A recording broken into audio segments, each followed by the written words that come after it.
and welcome to this month's episode of Real Conversations in the Quad Cities. I'm Tracy Singleton.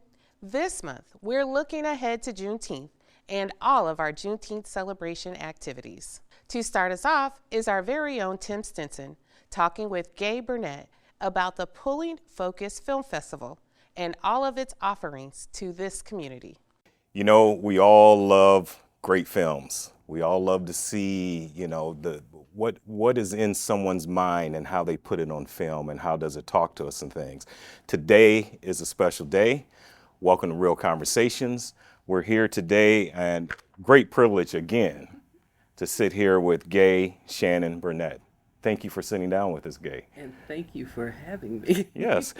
Gay, just like last time, I can sit here and introduce you and go through everything, but I want you to introduce yourself again and talk a little bit about the Pulling Focus African American Film Festival of the Quad Cities and give us a little information about that. Okay. Well, my name is Gay Shannon Burnett, and we started the film festival last year because we have a film program, the Urban Exposure Film Program, that we've been running for the last 9 years, where we teach young people in our area how to make films. And we really figured out that there's not a platform for them to showcase their films. I mean, we have a screening at the Figgy, and they have been very supportive of letting us come in for the full 9 years. Wow, great. And have a premiere, but that's still just once a year.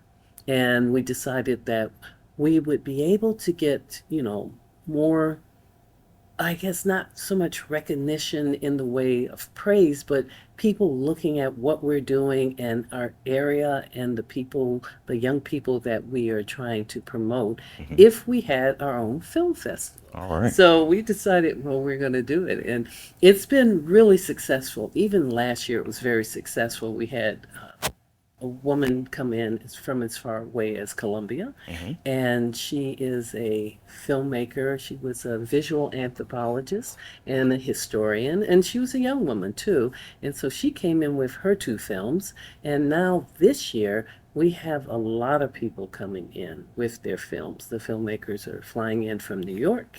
There are a couple from DC. A lot more people from Chicago. All right, okay. We're trying to connect with different filmmakers in the different universities and schools there. And so we do have a lot of films coming in. We also understand and appreciate the value of just a good film. So we have a category called the Out of Competition Showcase. Okay. And that way we can include filmmakers that don't fit our criteria, because you need to be of African descent, at least one person, the director, the writer, or one of the main producers. So if you don't fit that and you still have these wonderful films, we wanted to showcase it. And people have been sending us in films, and we've gotten a really nice little film from Indonesia, from a few from China, and just different places from Poland again, I think. And so we have a variety of films, and they go into the Out of Competition Showcase. We also have a new category called the Real Impact. Okay. And that's for longer films.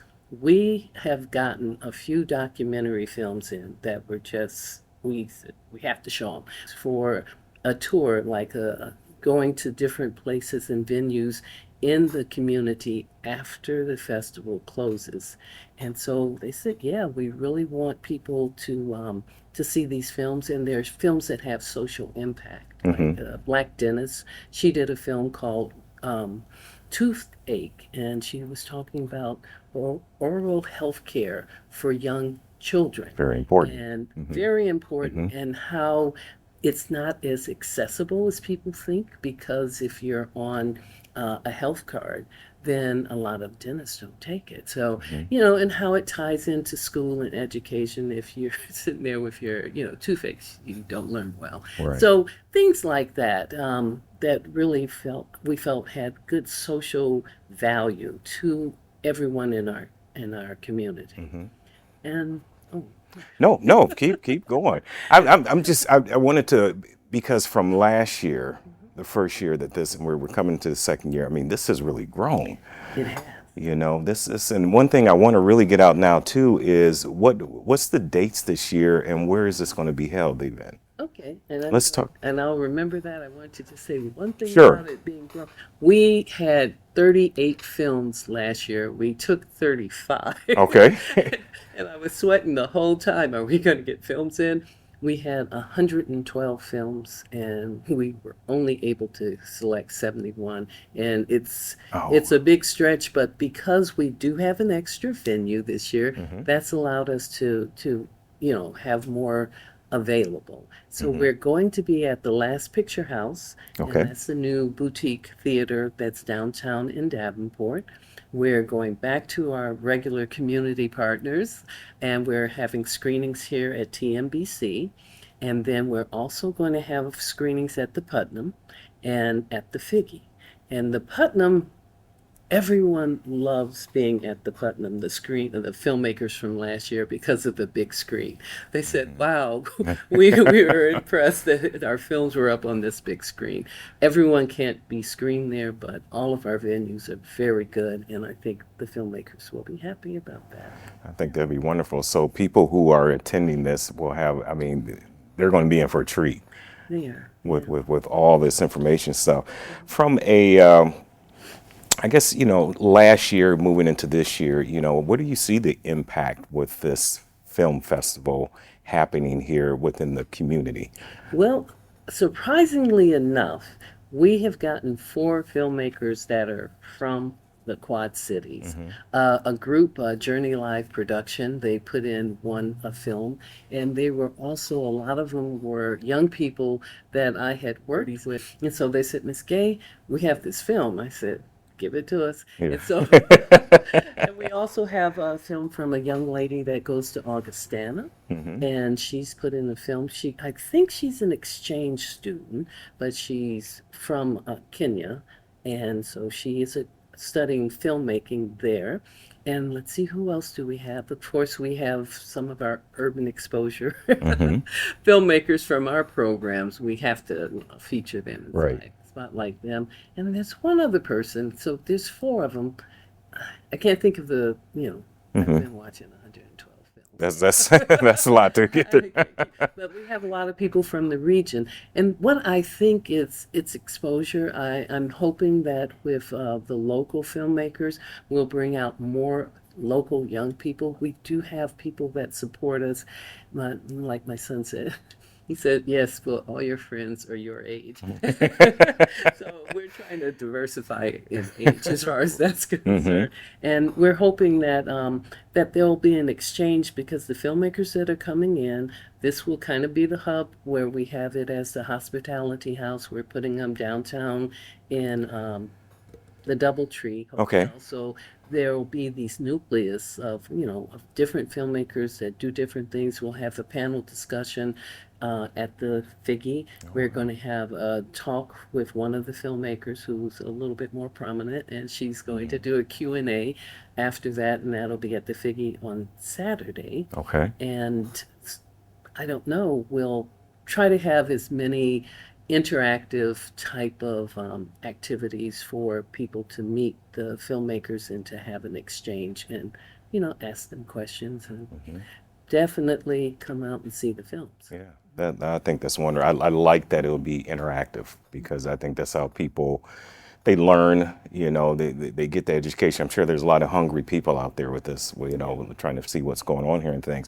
You kind of touched on a little bit, but from last year to this year, we've seen growth.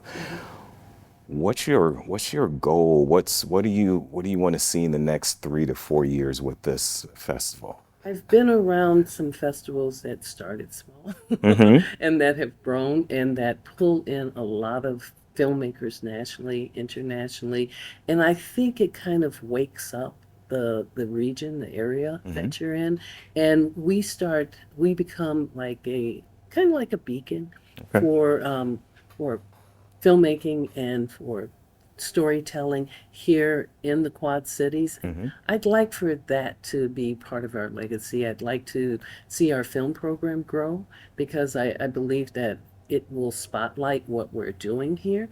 And if we, get a little bit more visibility, our ultimate goal is to really do a lot with training filmmakers because everyone's not going to get the opportunity to go to a university to study film because even when you have a scholarship, there's still expenses you have to pay. It's true.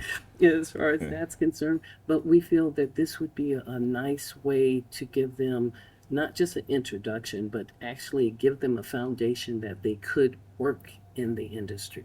So that's part of our goal, to train filmmakers and, to actually get them out there making films.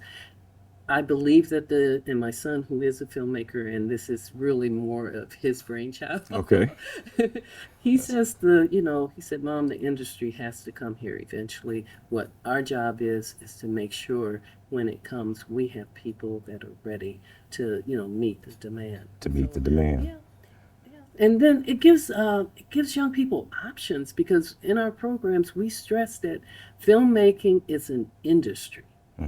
Everybody is not an actor. Everyone's not the director. And those are the high profile visibility people that most young people or most people see. You know Spike Lee, Denzel, all of those people, but you don't know the guy that Denzel was sitting next to and, that just fixed his mic or just ran the cables and say, Mr. Washington, don't step here yet. So there's different jobs in the industry. And they don't know the continuity person who said, oh, you forgot to pick this up with your right hand, and so we're going to have to shoot that over, that kind of thing. That's the kind of, exactly. So there's all kinds of jobs, and I think that if they understood that it's an alternative and... Well, wonderful. Well, you have given us quite a bit of information. I want to wrap things up by saying, number one, there's our audience, the Real Conversation audience that's watching us now and things. They want more information. Where do they go if they want to somehow help in this effort? What do they do? Who do they contact? Well, they can contact me always. Okay. And we also have Facebook. We have a website, and it does have all the information on how you can contact us. We're pretty accessible. We're here at the Lincoln Center. I'm not like open 24/7 or anything. Right. I'm here mostly when we have a programming and appointments, but if anyone contacts me and say I'd like to come down or I'd like to get involved, I pretty much get right back to people Wonderful. as soon as I can. That's good. That's good. Well, it was a pleasure sitting down with you again. And remember, June 6th through the 9th. For additional information, go to the website, go to Facebook, look for that. But remember, the Pulling Focus African American Film Festival of the Quad Cities.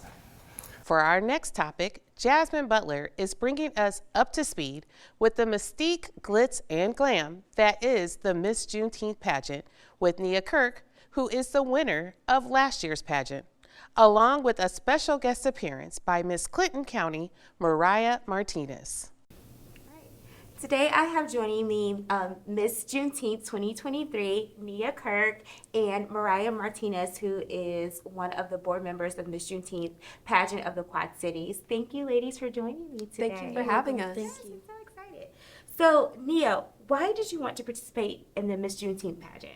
Because my dream when I was little was to become a queen or princess, and I also wanted to let little girls know, like, if you want to become that, follow your dream, like I did. That's great. You did. You did such an awesome job, too. Thank So you. what has Miss Juneteenth 2023 experience been like for you? It's been awesome. I had the spotlight many times, and that's what I wanted. So I just continued on being in that spotlight and showing the community, like, what I can do. Yes, that's great. What was your favorite activity you participated in? My favorite activity was the Love Girls and the parades. The Love Girls was very inspiring. I love the Love Girls. I want to go again. And the parades was fun because I heard my name being called many times. With the waving, the smiling, the pictures, all of it. That's great. I'm so happy you enjoyed your experiences. So for our viewers watching, why is Juneteenth so important to you? Juneteenth is so important to me because I learned many things about Black women that I haven't learned or didn't learn, and it's very like inspiring. I learned a lot of things like Madam C.J. Walker. I never heard of her, and when I was following on with the Juneteenth pageant and learning more about Madam C.J. Walker, I was very surprised and excited. That's great. And why do you feel every girl should be a part of the Miss Juneteenth pageant of the Quad Cities? Because it's like a very big thing. You girls can follow your dreams. You guys can have fun, collab with a lot of girls you don't know around the Quad Cities. You can also show yourself to the world, or if you don't want to, like, show yourself to some people that you know, and also be yourself and have confidence. That's great because you do a lot for the community and some of the activities that you do, and you're really setting that example of Black Girl Magic, right? Yeah. That's great. That's great. Thank you. And I'm so excited for you and your journey being Miss Juneteenth 2023. Thank you. So what are some of the activities and events Miss Juneteenth pageant of the Quad Cities board has this year that impact the Junies? That's what you guys call the young ladies who are participating to compete for the crown. So what are some of those activities and events like, Mariah? Yeah, so service work is a huge part of what the Miss Juneteenth board feels that all of our Junies and our Miss Juneteenth should have inside of her, and so giving back to the community. And ways that we've done that is through the Martin Luther King Center. We've worked with their shoes and coat drive. We gave over hundreds and hundreds of pair of shoes and coats to families that needed it most. Our girls stayed there for hours in a hot condition, and it was so worth it to see at the end they saw why giving back to the community is so important. On top of that, we've hosted our own period party to make sure that we are taking down the narratives of period-related issues, making sure that everyone has access to these products and making sure that they have the information that they need as well. And then the last thing is our girls have been working tirelessly around the community just inside of the TMBC Lincoln Center. And so being that positive role models in our community at such a young age is so pivotal, and they have mentors and role models, and they get to see Nia, who also is doing a fantastic job during her year. That is so great. So what are some ways that this organization has impacted the community? Yeah, so Miss Juneteenth of the Quad Cities is not just a pageant, it's more than that. We promote girls to become themselves, so to be inspired, to have confidence, but also to be a leader in this community, and that's a huge part. On top of that, we push that service, like I said, and we also push sisterhood, which is super important. Nia talked about some of the friends that she's made, and some of the girls that even came back this year just because of Nia, really proves why this mission is important. We do more than just help girls, amplify girls, which is a huge part.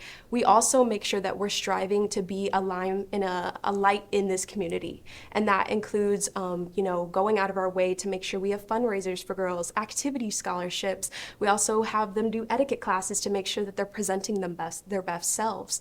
And this is important because when you look at little Black girls who might not have the role models, now they can look to someone like Nia and say, if she can do it, I can too, and what's to stop me? And so the Miss Juneteenth board is providing all those resources and opportunities for any girl who would like that experience. Yes, I love that. Oh, what are Miss Juneteenth pageant of the Quad Cities' future goals for the community? Our goal is to keep expanding, and we want to ensure that every single girl in this community can feel that they can be Miss Juneteenth. So that expansion will look in a couple of years to actually our high school level. So currently we are just 4th through 8th grade, that 10 to 14 level, and that is really where we felt our niche was. We've looked around and we saw amazing opportunities for girls in the elementary age and the high school, but we were missing that junior high kind of level. And so we are excited to be one of the first, but that does not mean we're going to stop there.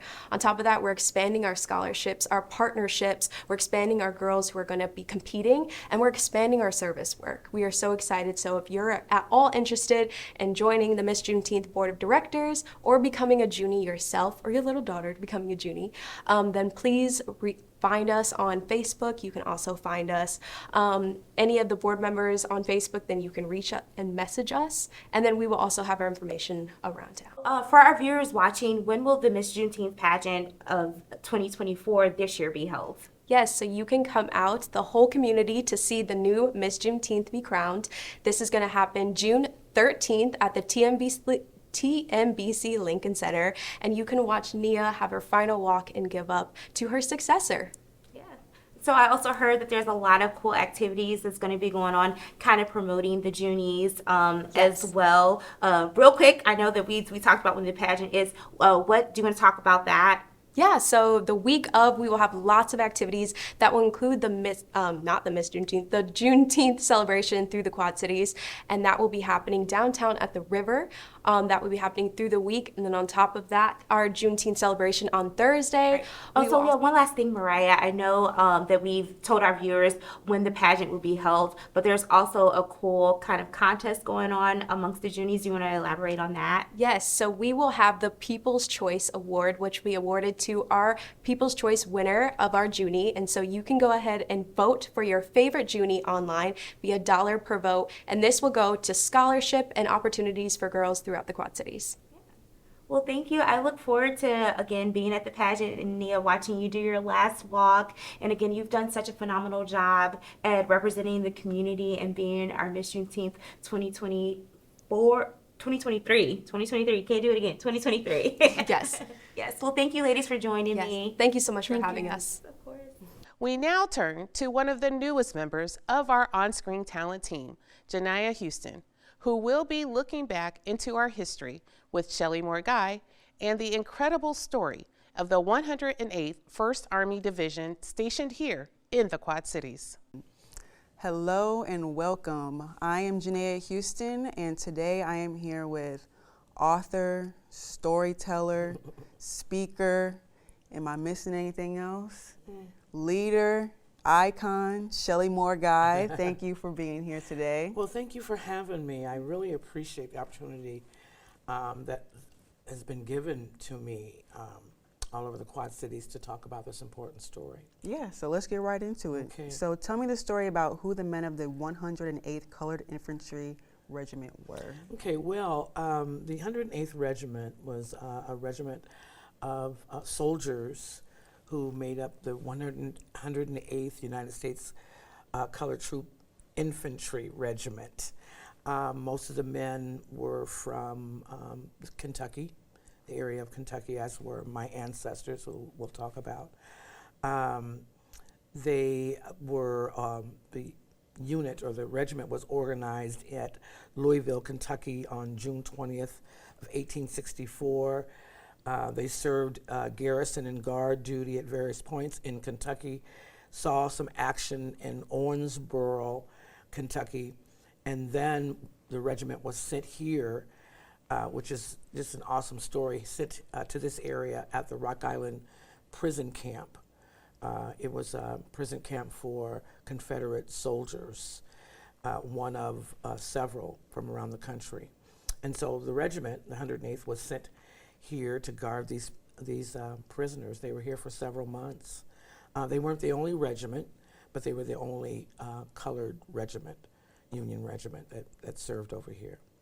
Isn't that, it's just crazy to think about, like, for lack of better terms, how interesting it was to learn about, like, our great grandparents and our ancestors, like what they dealt with, and seeing how far we've come. But then in 50 years, people are going to look back on today and be like, wow, they had it so differently than we had Absolutely. it. It's just really interesting. Absolutely. The way that history, the world revolves and evolves, and we're in a great time now because we are able to put our hands on these stories. You know, where we, you know, and when I was your age, we weren't able to do that. But with the advent of social media, the internet, we're learning something. If you went to look, you could find something new every day. That was just amazing. With the 108th, they were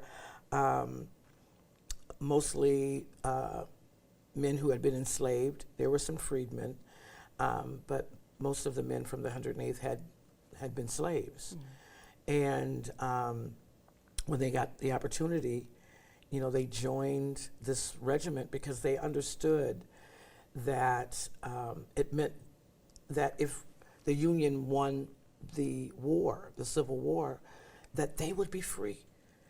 that their children and spouses and parents and generations to come would be free. It was that serious, and they knew that. And so I celebrate them. When you think about it, you know, how can you not honor them? Because it was at great risk. Yeah. Great Bravery. risk. There were about 180,000 free blacks and freedmen. When I say free blacks, at when the Emancipation Proclamation came about, and also when it was okayed for these men, because before that, the black men, the colored men, whether they were enslaved or whatever, could not join a regiment. And so when it became okay for them to do that, when they were given permission to do that, it automatically freed them. So that's when you say freed blacks. Freed them and freed their families. Wow. Yeah, I know that in some cases, some of the owners didn't allow the spouses and children to travel, but in my family, I can talk about now, my great-great-grandfather, whose name was Charlie Wilson, his brother was Sandy Terry. They both joined the 108th, and that automatically freed Charlie's wife, who was my great-great-grandmother, Eliza, and they had 3 children.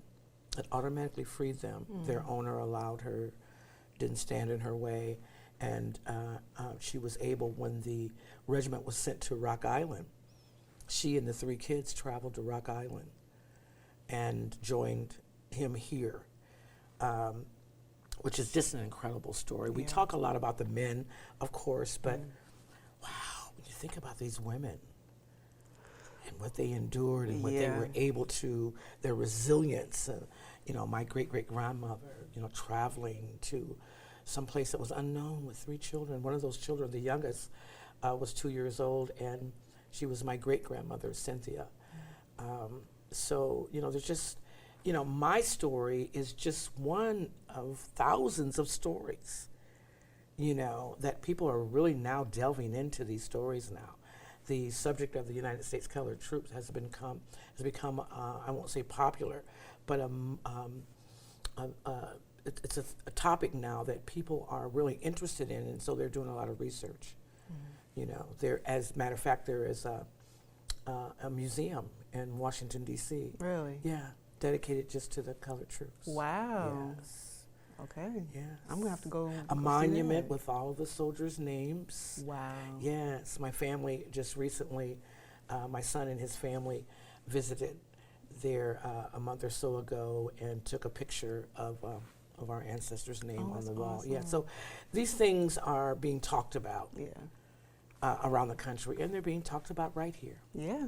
It's about time. We're part of Everybody this needs to know. conversation. Yeah, absolutely. So why do you think it's important to understand the context of people's experiences and see the history of our communities through a different lens? Well, you know, it's the lens that, you know, that we were watching it through, you know, all of my life up until, you know, recently. Of course, we knew some things, but give this, for example, this topic here, we weren't looking at the Civil War through the lens of our ancestors being a part of it, which is just fascinating when you know, for lack of a better word, there are all kinds of words I could use for that, but the lack of knowledge is, you know, knowledge is power. And so when you find out these real stories that Black people were a part of, an integral part of the, say, just the Civil War and the winning of the Civil War, we know for a fact that the colored troops played an integral part, a very important part of that war being won by the Union. So they were, you know, very important. So when we look at our stories through that lens, we understand that our ancestors paid the price for us to be here. You know, to celebrate, to live, to work, to excel, and just really know that we're parts of these communities all around the country, here in particular, because we're talking about it now. But yeah, through that lens, there's a lot of pride that comes through that kind of knowledge. Yeah. I mean, I didn't Whether really, they're your family members or not, Yeah. you're a part of that. So many people are conducting family research and finding out that they had an ancestor who was part of a Civil War, a colored regiment. Yeah, so it's very important. I mean, I didn't really think about it. I tried to when you think about it, it's like, wow, that was a lot that they had to go through. But if you really try to put yourself in their shoes and really understand what they had to go through to get to where we are today, you just feel like this, like you said, like pride, and you're just really grateful for everything that they did, because imagine that being where we are today and us having to do that. That's How right. scary that would be. What would have happened if that war hadn't been won? Exactly. How long would have taken for that to happen? But we know that it was won, and people like my ancestors who had been here, they mustered back to Kentucky. My grandfather and my uncle did, mustered back to Kentucky after the Civil War, and when they left here, they were ordered to Vicksburg, Mississippi. And so when the war was over, they mustered back to Kentucky, and my grandfather came back here because his wife and children were here, and that was in 1866. In 1870, his mother, Rachel, his sister, Celia, Sandy, and his wife, Sarah, they all came to Rock Island. And that is not, it's a common story, it's a common narrative. A lot, many people after the Civil War, former slaves, they went other places and they helped establish communities. They laid foundation for our communities. When they got here, they built churches. You know what I'm saying? They fraternal organizations, all of those kinds of things. And they built community and raised families. And it happened here, it happened in Davenport, it happened all over. As a matter of fact, I have this, I don't know if we have that information, but we have some of those soldiers who lived here after the war and lived here. They're buried in various local cemeteries. So we know that they lived here, and not just members of the 108th, which was very interesting to me. I was surprised because of the 108th had been here. I just figured that most of the men who were buried here in these local cemeteries would be from the 108th, but no, we have them from various regiments, from all over the country, states from all over the country, which brings us to the reason, one of the ways that we're celebrating the 108th is through the Juneteenth celebration on June 18th. Speaking of cemeteries, on June 18th, this will be our third year, going to the Arsenal Cemetery, where 50 of those soldiers from the 108th are buried at the National Cemetery here. And so for the third time, we will be there on June 18th at 10 a.m. at the cemetery, honoring the 108th and special recognition near the grave sites of these men who died while they were on duty. These men died from different illnesses like measles and typhoid fever and things like that. And so we acknowledge, we say their names, and then we lay flowers on their graves. We have speakers, Sergeant Major James Brown, who is at the Rock Island Arsenal. He is our keynote speaker. He spoke last year. Myself, I'll be speaking, and Johnny Woods, who's a poet, has written a poem, and she'll be doing that. And just, it's really well attended, and we want to invite everybody to come out again this year. It's a short ceremony, very moving though. Very it's powerful. Moving, very powerful. A lot of times when you plan and create events, which I've done, for several years, you kind of think of what you can do to, to make it meaningful and impactful. And that first time we did it, well, we'll do this, we'll do that, and it was so powerful. It was so powerful. Yeah. And it continues to be. So the community is invited to attend. It's June 18th at the Arsenal Cemetery at 10 a.m. All right, perfect. We don't have much time left, but I want to make sure we touch on it. Talk about your book, because you are an author. Yes, Talk I am. about it. Yes, I am. We're going to talk about my second children's book, which is called The Family Tree. And The Family Tree is the story of my family. It's the story of Charlie Wilson and Sandy Terry and Rachel and Celia and their time in slavery. It talks about the hopes and dreams that Charlie had, because we have his story, we have his narrative. It was an interview that was conducted in 1914 in this area by a man named John Hallberg, and that interview is how we have this information. He wanted to be a horse doctor, and because he had raced horses for his master, he owned blooded race horses and things like that. He had done that, and people, of course, the name now is called jockey, but he said he raced horses through Kentucky and Tennessee. And so it's about that. It's about how they got here. As I unfolded the story is in the book, and how they settled in this area, and how they came here to raise families. But ultimately, it's the story of slavery in Kentucky and freedom here. And it was written for 3rd through maybe 6th, 7th grade. And yeah, I was just very blessed to be able to have that story, to tell it after all this time, yes. Well, thank you for telling it, and thank you for being here today. As always, it's a pleasure. Thank you. Yeah. This is wonderful. Thanks for the opportunity. Absolutely.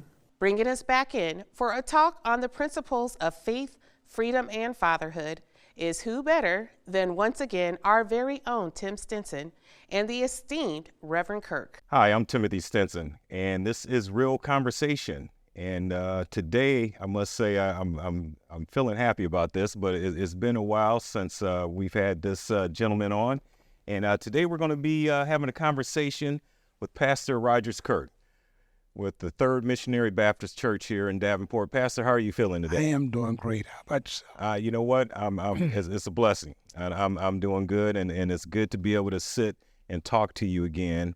And we can't let a year go by. No, we're going to do this more often. We have to do this more often. And the pastor and I was just talking about how time it flies. We were supposed to get together over lunch, and our schedules got so busy. So we will be getting things scheduled after this Real Conversations.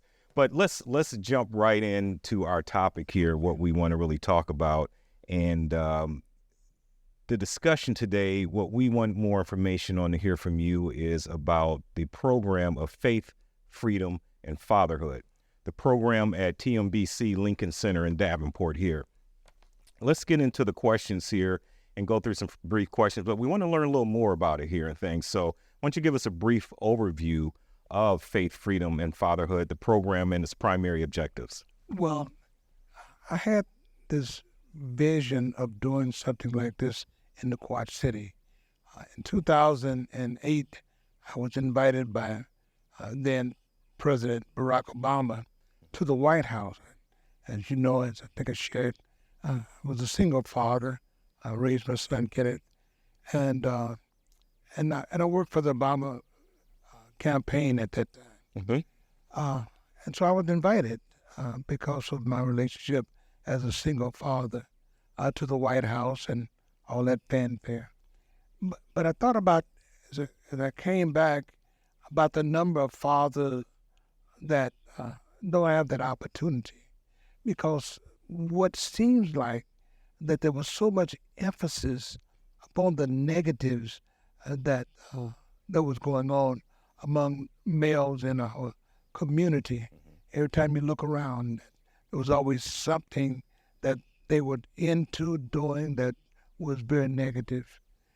I served on the Howard parole board for many years. I had the opportunity to meet with inmates, male and female, but primarily with males and dealing with some releasing actions. And I always discovered, one thing I discovered was that how detached they were from their families, whether it was because of the things that happened, another time that they lost their family, they were not engaged with their families. And so I wanted to do something. How can I, number one, shed light on the positive? Okay.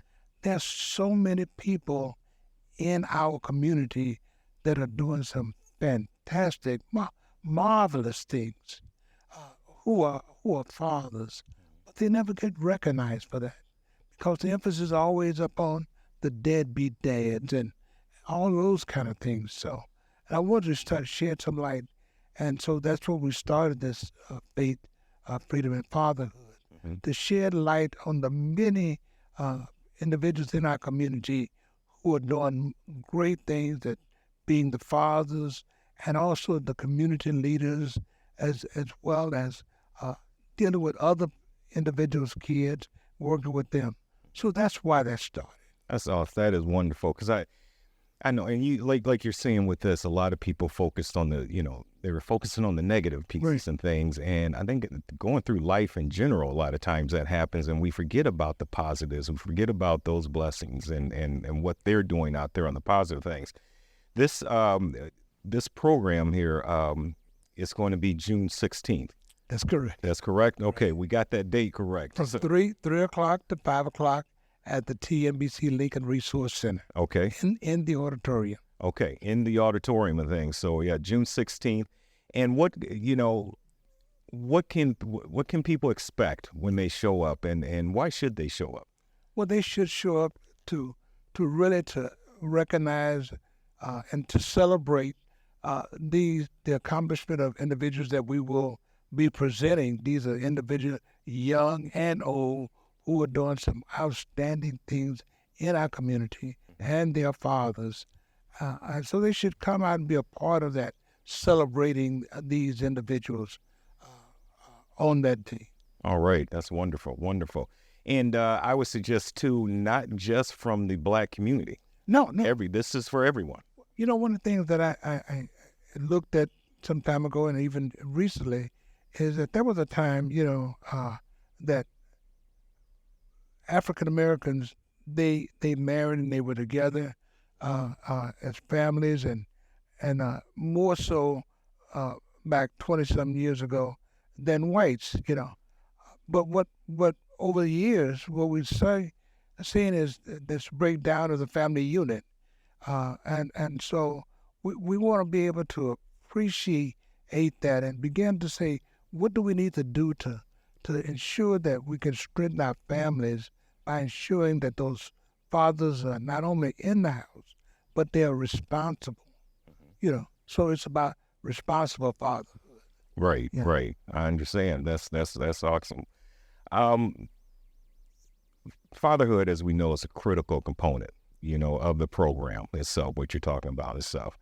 What are the specific resources, support systems are there provided for fathers participating in this program? Well, what we try to do at the Lincoln Resource Center if anyone who are in need of just having a mentor for them, and that's, we're talking about fathers, young and old, to have someone that these individuals can go to and talk and to share, and people who would not won't be sympathetic, they'll be empathetic toward these fathers and begin to help to guide them to become better fathers. Yeah. Okay. All right. Someone looking to get involved, someone looking for more information. We've touched on a lot of things today, and we don't have a lot of time to go deeper into it. How do they contact you? How do they find out more information? How do they find out how they can be a part of this? How they can help? Well, they can contact me. Mm-hmm. Lincoln Center, but primarily you can call me at the church. Okay. A number listed 324-2919. Okay. Third Missionary Baptist Third Church. Missionary Baptist Church. Okay. And we can begin to connect you with a mentor, someone who can help the individual. And if they want to volunteer, they can also begin to get with me, and we can show them how they can become volunteers in the program. That's wonderful. That's wonderful. What I want to do is thank you for being on today. I mean, I think it's been a pleasure that you've been on. We don't have a lot of time to go deeper into this. I think it's an excellent program. I want to talk more about it. You did pass out your phone number, but they can get in touch with you at Third Missionary Baptist Church. If you'd like to volunteer, find out more information about this, I expect your phone's going to be ringing. Community is probably very familiar with from his works as a reporter here at KWQC. Joshua Blunt is another new addition to the Real Conversation team. He is joined by Ryan Sadler, discussing the upcoming MLK concert on June 19th. Hello, I'm Joshua Blount, and I am joined with Ryan Sadler, who is the CEO of Friends of MLK. How are you doing today? I'm doing great. That's great. So today we're going to be talking about some Juneteenth events that the community can expect. Could you just kind of briefly tell me, what do you all have lined up for this year?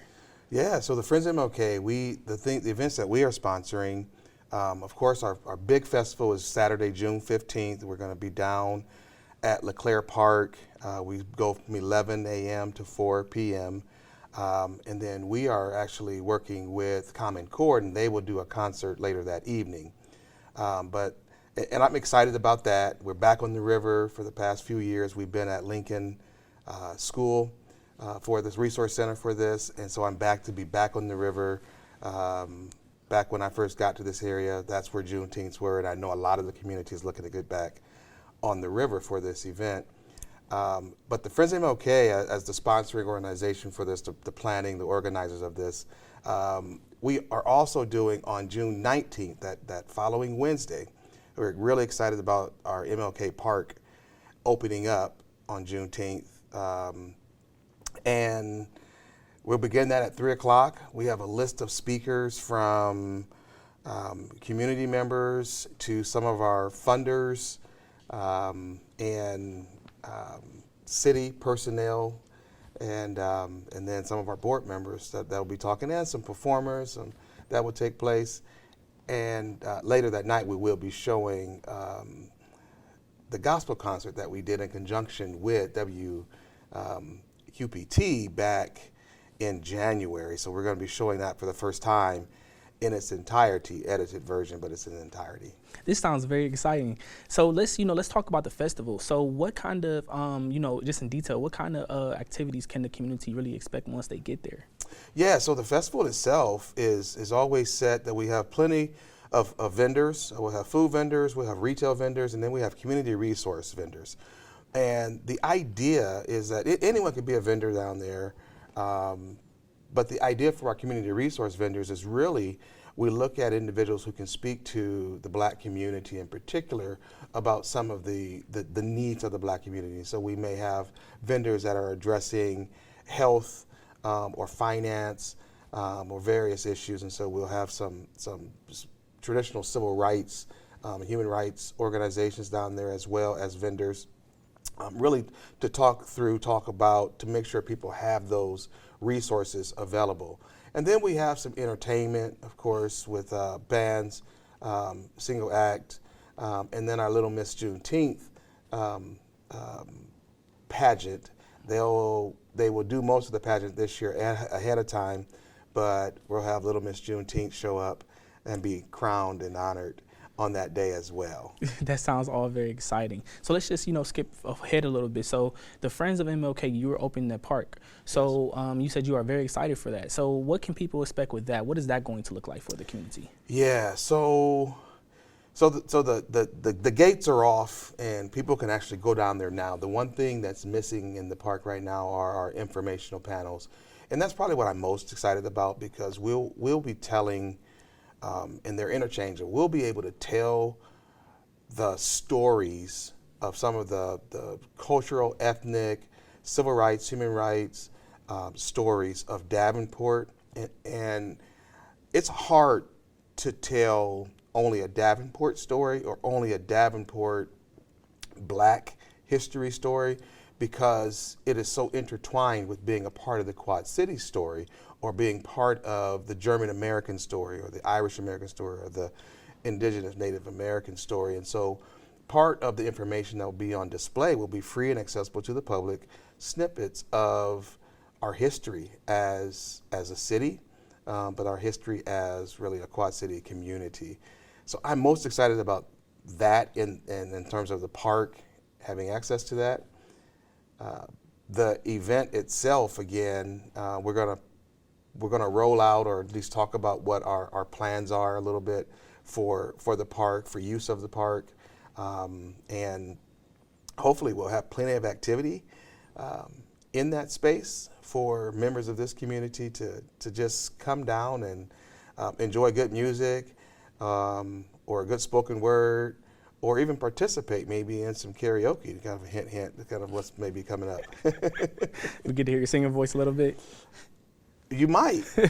I might be the first one up there to sing for karaoke night. Well, I think I think people's really going to enjoy that. So, let me ask you this question. Why is it so important, or what does it mean to you to have a space for an event like this, to be able to keep that history going and educating the community, just in general, just about Black history and just other history as well? Yeah. Well, Black history has been so suppressed that I think sometimes we hear actual Black history, we think it is not real, or it's far-fetched, because it is so hidden, and not just it's to us as Black people as well. And so some of the stories we hear of the perseverance, the triumph of former members of this community, and family members, right, that may still be here, they're simply incredible. I mean, we talk about pre-slavery, we talk about working through that slave period, and then we also talk about Reconstruction and the vibrancy of this area during that time. But then we go into Jim Crow and Black codes, and into the Civil Rights Movement. We're talking home ownerships, we're talking individuals who are working, we're talking education and opportunities in that area. We're talking health professions.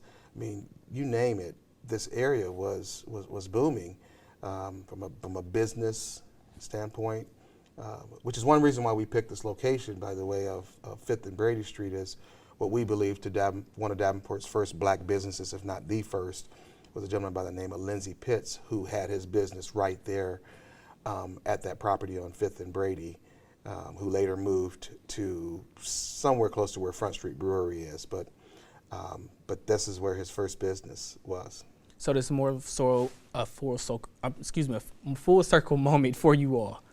It really is, so that we can highlight some of the stories of our ancestors, or the predecessors, and the founders of this, really of this city. When you look at people like Antoine Leclerc, and being able to tell some of their stories, and the important piece is making it free and accessible to the public.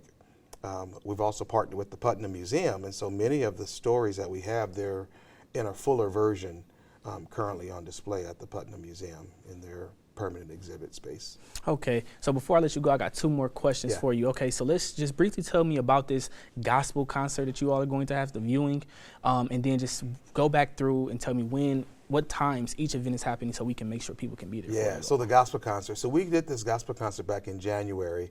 And oh my gosh, it was dynamic. It was an opportunity for many of us to really start coming back together post-COVID, even though we had been out of, some of us been back in our places of worship. But this was an opportunity for a number of different choirs or groups to come together at one venue. We did it at the Adler, and it was dynamic, simply. So if you weren't there, you missed a treat, but you'll have an opportunity to see close to 2 hours of this. I'm not sure what they're editing down to in terms of the full edited version that evening. We're going to wait till it gets dark before we start showing that on the 19th. But there is a 1 hour version of it, but it's snippets, and we cut some things out, and so we're looking to at least give us opportunity for a full version of that night with some of the commentary and other things in that as well. So to recap kind of what's going on June 15th, Saturday, June 15th, we're going to be at LeClaire Park from 11 a.m. to 4 p.m. with the Juneteenth, Quad City Annual Juneteenth Festival. That evening beginning at 6 p.m. and people can hang out down there if they want to. At 6 p.m., Common Chord is having a concert there at the same venue down at LeClaire Park. And then on Wednesday, the 19th, we'll kick off things with our grand opening at 3 p.m. and we're just going to roll things into the evening. We'll have like face painting and some other things to do for kids and whatnot on the 19th as well. And so looking forward to those events. If anyone wants more information in terms of what Friends of MLK, what we're doing, and Juneteenth in particular in our park opening, you can definitely check us out at fomlk.com. Thank you, Ryan, for joining us. I will have to actually figure out a way to join one of those events so I can, enjoy those activities. Please do. And find me if you do come. I will make sure I do that. Finally, we have our very own Evan Denton. Hello, Quad Cities. Juneteenth is on June 19th this year. It's coming up pretty quickly. And there are a few different events going on here in the QCA to commemorate the day. It's not just for the Black community, but for the entire community. The annual community celebration for Juneteenth is on June 15th from 11 to 4. Unlike last year, the event won't be in the Lincoln Center parking lot, but instead inside LeClaire Park. It's no different than the 4th of July or any other festival or event that takes place here. It's open for everyone to come, enjoy some entertainment, enjoy some good food, enjoy being able to engage with other people in your community that you might not normally engage with on a daily basis. But I also feel the greater community can benefit from attending and not only learning about the history of Juneteenth and why Juneteenth matters, but also getting a chance to engage and interact with Black-owned vendors. And this year, the community celebration leads into the Rhythm on the River Concert Series event from 6 to 9 at LeClaire Park.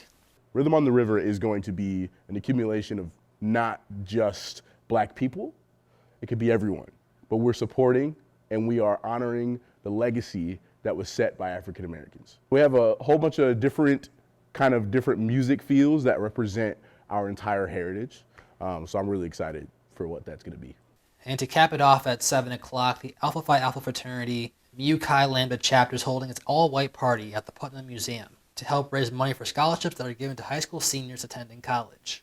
We just want to continue what we started and grow from that, and just and ask everybody to come out so that we can also network. We can also, just be social. Keep focus of ourselves to know that where we come from. Because if we don't know where we come from, we don't know where we're going. For Real Conversations, I'm Evan Denton. Thanks for watching. Your local news at 4 is up next.